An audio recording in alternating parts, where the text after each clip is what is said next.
வெண்பருத்தி நூலெடுத்து வாய் வெடிச்ச பூவெடுத்து நான் அணிஞ்சிட தொடுத்து வச்ச நடினமான மாலை இது.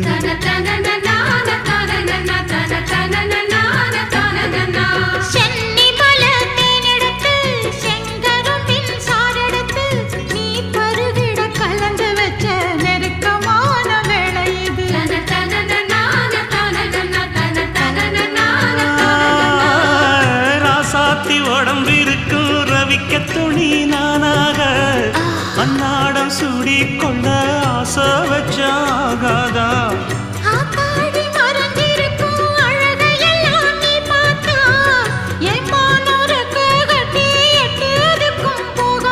அடிச்சீனி சக்கரையே எட்டி நீயும் நிக்கிறியே நான் ஏங்கி ஏங்கி பார்க்கிறப்போ ராங்கி பண்ணுறியே.